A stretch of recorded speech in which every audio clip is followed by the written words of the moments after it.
Christopher Nolan, the only director I think that hasn't directed a bad film. It's true.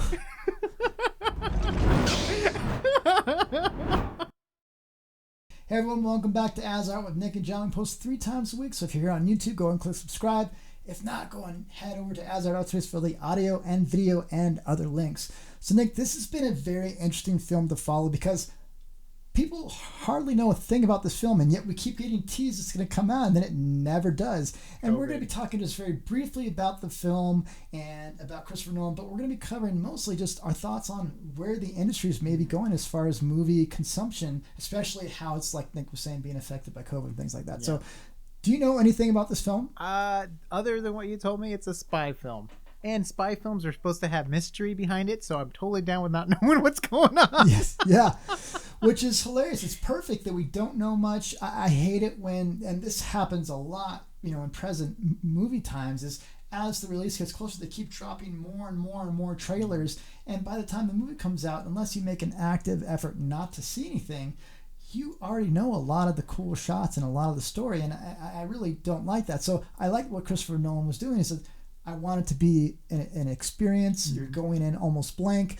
But now we're getting at this point where it's, okay, when is it actually going to release and how is that going to work? So this is kind of almost like a predictions type of episode. Nick, what do you think is going to happen with next summer with films here? Oh, I'm sorry. I thought we were predicting when it's going to come out.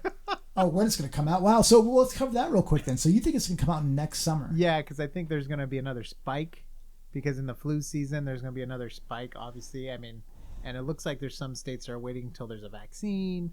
And who knows what's going to happen. But I just have a feeling we won't go back to normalcy maybe until like summer. Wow, interesting. Look how quick we were here in summer. Well, I'm in California. It was just how quick we went back into stuff being closed. This is like, oh my gosh. And it's not even the flu season yet, or when colds get spread like crazy. So it's just like, oh my goodness, what's happening? So you're predicting next summer. Because he wants it in theaters. He does not want it to go to streaming, so I'm predicting it's going to be next summer. So my thought is that, and they've said it's indefinite amount of time right now. They're not setting it. They've set the release date, reset it a couple times. They're like, we're not going to set another release date. We're just going to wait and see what happens.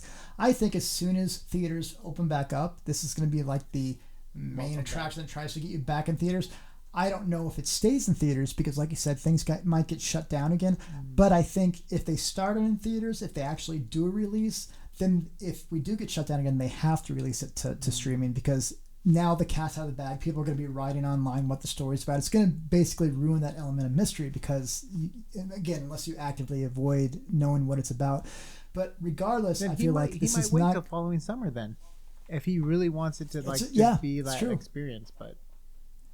I mean, obviously, there is the studio factor in there. As the studios pay for the movies, private investors and all. There's a lot of different people who pitch in money for those things. There might be a thing like, hey, we need to recap our money. We need to release this one way or another. But I think you're right. I think it will go to theaters first. And so what is your thoughts? So let's kind of sidetrack. So Christopher Nolan wants to have the movie in theaters because that's where the experience is. Do you agree with that? Do you think you should hold out for that, or do you think it should go to video? Like, what do you think about that? I agree with him because it's his creation. I mean, I fully agree with the creator. Like, it's his his movie, his ideas, his heart and soul poured out into it. If he wants to release it in little theaters on old film, go for it. Like, I'm like, he probably understands best the way his product needs to be viewed. Like, there's creators on YouTube, they don't put their stuff on in the big screen because they know where they want to put it, which is YouTube and stuff like that. So I think I think it's just I'm fully agreed with him. Like, okay, get angry or whatever, but we're gonna need content anyways because there's not gonna be. Hollywood's been closed for what, almost 6 months now, almost half a year. I mean, there's probably still some projects where they can work remotely and stuff like that, but majority of stuff, I mean, I don't even know what's going to happen with the Marvel Cinematic Universe. They had everything so planned out and everything, but anyways, get away from that. But I 100% believe the creator can choose the way it's viewed. That's why I prefer director's cuts compared to producer cuts, because that's what the director envisioned, kind of thing. That's why I'm a big fan of the extended edition of Lord of the Rings. Yes, it's what Peter Jackson wanted to have. You know what I mean? So yeah. Not a fan of The Hobbit. Not so much. So for me, my thought is, for the most part, you know what? This is probably going to be a movie that will be, for the vast majority of people, more enjoyable in a theater. Yeah. Before we moved to Colorado, we had a pretty decked out home theater with a projector, really, really nice speakers. And so I don't think there would have been, for our particular household, there would have been a big loss there. But at the same time, I didn't see The Dark Knight in theaters, which is very surprising to me because I love that movie. But I think that would have been cool to see in IMAX, with the crazy 10,000 watts, surround and IMAX. Seeing it with format. People and the reaction. Yeah, there is definitely an aspect to that. But at the same time, there is a big argument that, you know what, at home, for a relatively small amount of money, you can have a very nice TV and you can have nice surround sound. And again, there's many tiers to that, but for the most part, how much are you missing out not being in the theater? Yeah. For Christopher Nolan, he's at the most extreme end of amazing filmmaking, and obviously you get motivated to go into that industry, and so he probably has very strong memories and feelings about that. And so it's up to the creator, but at the same time, could it be enjoyed at home as much for a lot of people? Yeah, but I agree with you. Like, whatever the creator has intended, and as long as the studios, it's cool that the studios so far are willing to go along with that, because I'm sure there's been some push in some regards, like, why don't we just do an online release? That's because films that have released online. So there was that Scooby-Doo 3D movie that came out. I've been wanting to watch that. I should have checked that out. I've been wanting to watch it too. And there's another one as well, the Trolls movie. Those both came out streaming, and they made huge amounts of money, to the point where those are kids' films, though. Yes, that's true. That's a big difference. Yeah, it's a big difference. Kids will watch on iPads over and over. It makes no difference to kids. I mean, don't get me wrong. It's probably great to go see a movie theater, but for kids, they watch the same thing over and over again. Like, those are also kids' films. Those weren't. Wait, was The Invisible Man released in theaters, or did that go straight to streaming? Ooh, that's a good question. I Comment feel like down that below was within the last time. That's stuff we don't know, apparently. Yeah. But so there is an argument that. So some studios have said, we're going to do a mix in the future of some movies released directly to video because it did so well, and some will release in theaters. And AMC got so mad that they're like, well, we're not even going to carry your studio's movies anymore, because Universal is no longer going to be carried at AMC, and I think Regal Cinema is also joining it too, maybe. Wow, that's a big... Don't quote me on it. If I recall correctly. But just if it's a big company like Universal not being carried at AMC's, that hurts AMC as much as it does anybody, if not more. They're just like, well, whatever, fine, we're not going to carry it all. But very interesting stuff. Yeah. So long term, beyond just Christopher Nolan, do you think that this time period is going to affect how movies are, or do you think it was already going that direction anyway? It's affecting everything, jobs and all that, but it's going to affect the way we consume media. And I think it's becoming more and more where studios are doing their own streaming service. Faster internet speeds now means we can hopefully have 4K streaming on every platform. So we're probably going to be going a home studio route pretty soon with a lot of content. We'll probably still have theaters for like the midnight showings and stuff. Movies probably won't be in theaters as long now.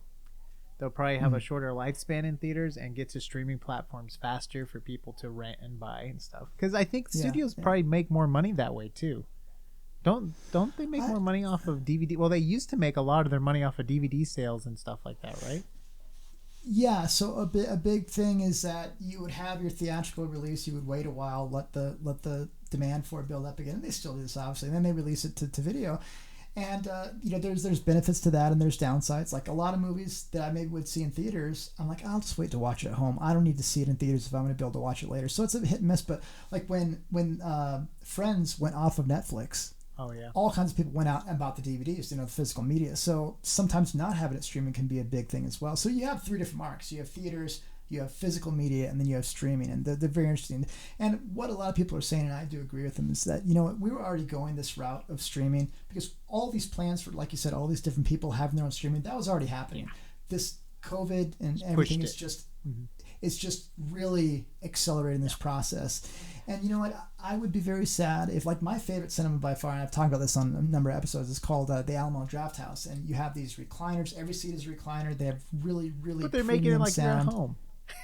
It's like an experience, but it was real fun. Like Kate and I went to go see an old movie, the original The Thing, not the original, but the John Carpenter The Thing. That was the last. We went to go see that literally days before the quarantine started.